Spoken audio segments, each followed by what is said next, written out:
Nah, itu sholat-sholat yang sunnah berjamaah, bukan wajib ya. Kalau dinazarkan jadi wajib. Kalau yang sudah berjamaahnya wajib sudah jelas ana nazar. Nazar apa? Nanti Jumat depan ini ana nazar mau sholat Jumatnya berjamaah. Percuma, ente tidak nazar pun sudah wajib. Nah, yang dinazarkan adalah jamaah yang sunnah, yang mestinya sholat jamaah sunnah dinazarkan akan menjadi ana nazar. Ramadan depan ini ana akan sholat witirnya berjamaah dari awal malam sampai akhir malam Ramadan. Berarti nantinya Ramadan sholat witirnya jadi apa hukumnya? Wajib berjamaahnya. Nazar,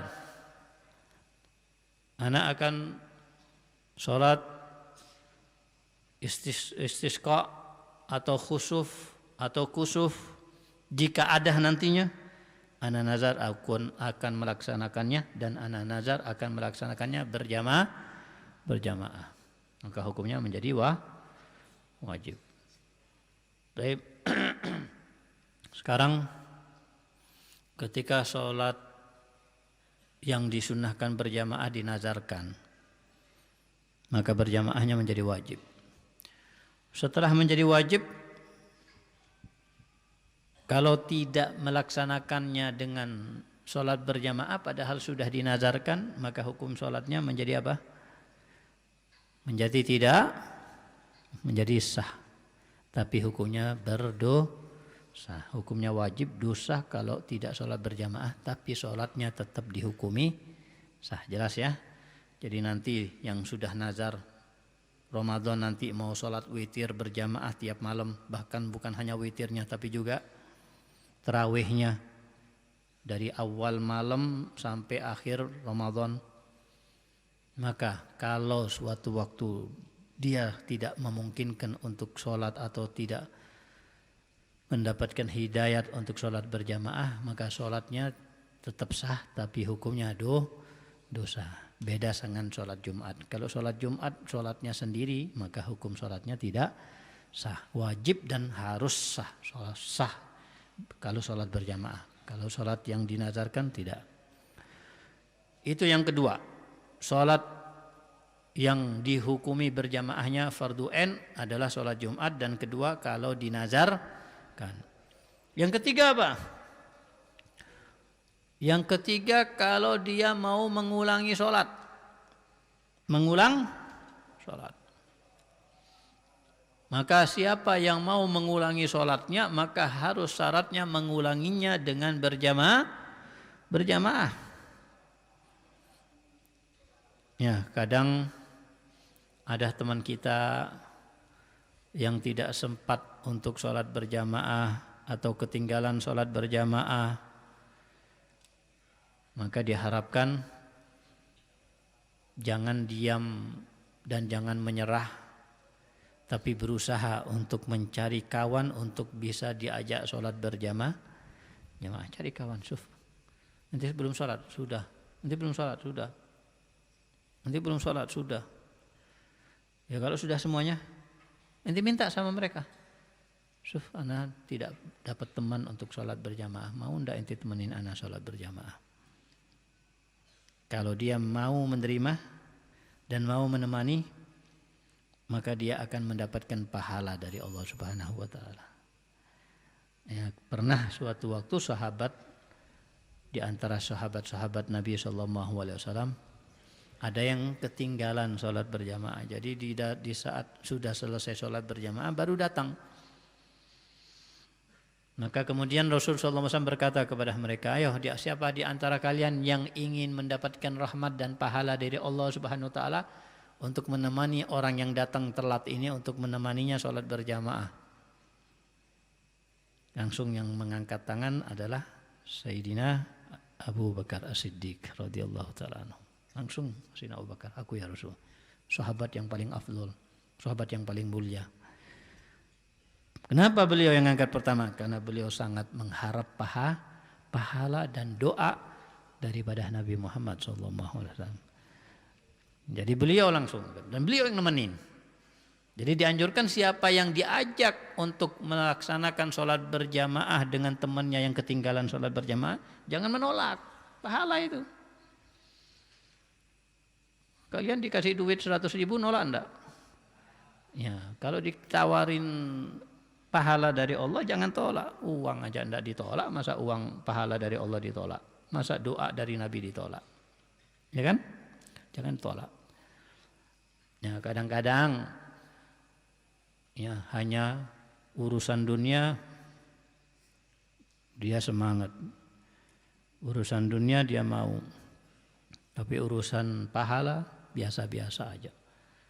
Sampai-sampai kalau ada amalan tertentu, fadilahnya adalah melancarkan rizki sepanjang tahun. Oh, semangat itu. Kan ada ya, Ahmad Rasulullah, Muhammad Rasulullah di waktu khutbah Jumat di akhir Jumat yang terakhir di bulan Rajab, semangat diamalkan. Ini rizki 1 tahun jadi lancar. Tapi giliran barang siapa yang melakukan amalan ini diampuni dosa-dosanya, biasa-biasa aja cuma diampuni dosa. Jadi seakan-akan rizki itu lebih penting daripada pengampunan dosa, padahal pengampunan dosa lebih penting. Jadi kalau misalnya mendapatkan manusia yang seperti ini, temenin anak sholat, ente dapat pahala lu dari Allah. Nah, malas sana. Tawarin aja uang. Mau enggak anak kasih 500.000? Kira-kira mau enggak orangnya? Jangan 100.000, 50.000 mau enggak? Mau. Ya, enggak apa-apa kehilangan 50.000, tapi ente dapat pahala sholat berjamaah. Kalau perlu dinazarkan, ana nazar. Kalau ana sampai ketinggalan sholat berjamaah, walaupun 1 kali dalam sholat 5 waktu itu, ana nazar mau sedekah dengan 1 juta rupiah. Pasti dia akan jaga ya kan. Jangan sampai ketinggalan. Dan itu yang dilakukan oleh Sayyidina Al-Faqih Muqaddam bersama teman-temannya di saat beliau masih kecil. Ini masih kecil ini bagaimana besarnya. Masih kecil itu Sayyidina Al-Faqih Muqaddam bersama teman-temannya sepakat. Ayo, di antara kita sepakat siapa yang ketinggalan sholat berjamaah, bahkan bukan hanya sholat berjamaah, tapi ketinggalan takbiratul ihram bersama imam, maka dihukum dan hukumannya adalah mentraktir. Harus mentraktir. Itu sebagai pemicu untuk semangat mereka. Bahkan hampir-hampir Sayyidina Al-Faqih Muqaddam ketinggalan takbiratul ihram bersama imam, bukan jamaah. Karena beliau ketika bangun dari tidurnya, ya masih mudah-mudahnya ini ya, maka beliau melihat waktu, sudah azan. Dan beliau kalau uduk harus keluar rumah dulu untuk pergi ke sumur. Dan nanti sampai sumur masih butuh waktu untuk apa? Untuk menimba air. Itu butuh waktu sekian lama. Padahal ini sudah azan, belum pergi ke masjidnya. Ini di masjid ini ngelihat sudah azan kok Sayyidina Al-Faqih Muqaddam belum datang. Biasanya kalau sudah azan belum datang udah telat, karena rumahnya kan butuh jarak yang cukup untuk pergi ke masjid. Wah, kita sekarang ditraktir ini oleh Sayyidina Al-Faqih Muqaddam ini sampai sekarang belum datang. Sayyidina Al-Faqih Muqaddam benar di saat mau mengambil air, kalau beliau mengambil air dari sumur dan menariknya sedikit demi sedikit, beliau pasti akan ketinggalan takbiratul ihram bersama imam. Bukan ketinggalan jamaah, tapi takbiratul ihram bersama imam. Karena sudah azan dan mau qomat. Jarak azan sama qomat kan tidak lama di masjid-masjid. Tidak lama. Tapi apa yang dilakukan oleh Sayyidina Al-Faqih Muqaddam? Langsung menunjuk dengan jari beliau ke timba yang ada di dalam sumur. Dengan cepat timba itu berisi air, dengan cepat langsung tertarik ke atas, tinggal wudhu. Ini masa kecil dan masa muda beliau sudah punya karomat seperti itu, apalagi tuanya.